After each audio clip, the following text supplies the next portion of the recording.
perlu disiapkan sebelum membangun rumah.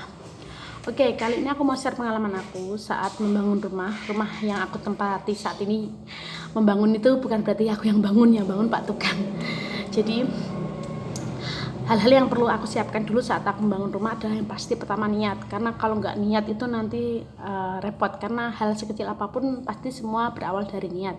Jadi aku sama suami niat pengen punya rumah, bangun rumah gitu. Terus yang kedua adalah mental. Kenapa mental? Karena ketika kita bangun rumah, uang aku sama suami kan pas-pasan. Jadi bangun rumah ini dalam keadaan nggak langsung jadi. Dulu sedikit demi sedikit, lalu sampai jadi seperti ini membutuhkan waktu 3 tahun. 3 tahun itu jadi nggak loss ya. Jadi kalau mentalnya nggak kuat, nanti digunjing tetangga, rumahnya nggak jadi-jadi, mentalnya down kan repot juga. Jadi mental itu penting buat aku. Mental menyiapkan diri kalau berpikir dengan uang pas-pasan rumah nggak langsung jadi, tapi nggak apa-apa, yang penting bisa untuk berteduh. Jadi disimpulkanlah pemikirannya. Oke, yang ketiga adalah dana. Ketika kalian punya dana, kalau ada tanah, dana itu bisa kalian pondasi dulu, kumpulin uang, lalu pasang bata. Tapi kalau posisinya nggak ada tanah, itu pasti nanti kumpulin dana dulu buat beli tanah dulu. Tapi kebetulan aku ada tanah, jadi aku kumpulin uang, aku mondasi dulu. Setelah mondasi, istirahat, kumpulin uang lagi, beli besi untuk buat. Jadi aku dulu itu buat tiangnya dulu ya, mondasi, tiang, baru batu bata, lalu dakcor. Jadi sedikit demi sedikit lah, nggak bisa langsung del. Tapi kalau mau uangnya banyak, bangun rumah pun sebulan 2 bulan jadi. Tapi kalau kebetulan kayak aku pas-pasan, jadi aku pondasi dulu, dananya sedikit aku kumpulin lagi, aku buat tiang lagi, terus aku kumpulin lagi buat pasang batu bata. Jadi dana itu memang sangat penting ya.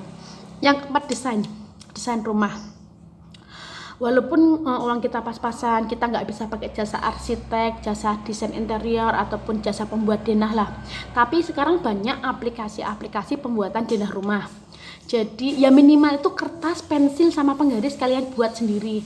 Karena kalau semua diserahkan ke Pak Tukang, jatuhnya Pak Tukangnya bingung, galau. Ya walaupun nggak bingung, tukangnya jos gandos, tapi kadang tidak sesuai dengan keinginan kita.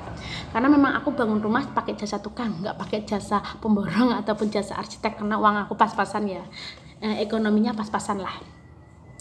Jadi sekarang kan banyak itu aplikasi desain rumah ya. Ada, kalau aku dulu pakai aplikasi desain rumah itu 3 dimensi. Terus aku kasih lihat ke tukangnya, lalu masih aku kasih gambaran pakai ya manual lah di buku gambar, jadi dia nggak bingung gitu loh. Jadi kita tetap yang pegang kendali, mengarahkan Pak Tukangnya. Yang kelima adalah pemilihan tukang ya guys, karena kalau pemilihan tukang itu nggak gampang, karena banyak tukang itu yang maunya diborong, mau yang harian. Kalau aku dulu dapatnya yang harian, alhamdulillah. Kalau yang diborong aku belum pernah pakai, aku pakainya yang harian. Dan tukang aku kemarin alhamdulillah ya, yang pas bangun rumah ini ya lumayan lah. Pengalaman dulu pas ibu aku buat dapur itu, aku dapat tukang ya, kerjanya ya Allah, kerjanya itu pelan. Jadi buat dapur cuma ukuran 2 meter kali 7, 1 bulan lebih itu belum finishing sama sekali, cuma pasang pondasi sama pasang bata. Buat pelajaran. Ternyata memilih tukang dan tenaga itu memang sangat penting ya, karena kalau kita salah pilih tukang, nanti jatuhnya dana untuk biaya pembayaran tukangnya lebih banyak daripada dana untuk membeli bahan-bahan bangunan itu sendiri. Jadi kalian bisa bandingin, kalian bisa cari masukan-masukan teman kalian yang udah bangun rumah, tukangnya pakai mana, ataupun kalian bisa bandingin harian sama borongan seperti apa. Kalau aku pakai tukang yang harian, belum pernah coba yang borong, tapi kemungkinan kalau mau buat yang lantai 2 aku mau coba borong, seperti hasilnya seperti apa nanti bisa aku jadikan ilmu untuk kalian semua. Dan yang terakhir adalah pemilihan bahan-bahan bangunan yang tepat. Jadi gini, ketika uang kalian udah pas-pasan, kalian jangan pilih yang asal murah, tapi juga pikirkan untuk jangka panjangnya. Jadi misalnya pemilihan rumah itu mau batu bata atau batako itu kan ada jangka panjangnya ya, ada plus minusnya. Kalau batu bata gimana, batako gimana, nanti itu akan aku bahas di video aku yang berikutnya.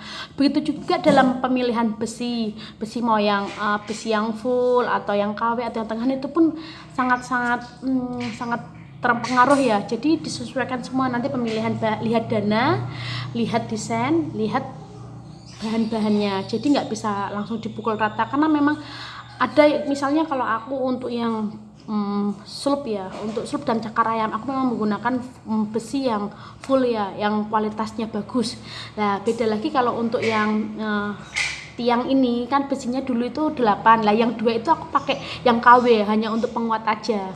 Jadi ketika kalian memilih bahan bangunan pun kalian harus survei dari satu toko bangunan ke toko bangunan lain, jangan malu, agar kalian bisa mendapatkan kualitas yang bagus dengan harga yang bagus. Oke? Semoga bermanfaat ya. Bye bye.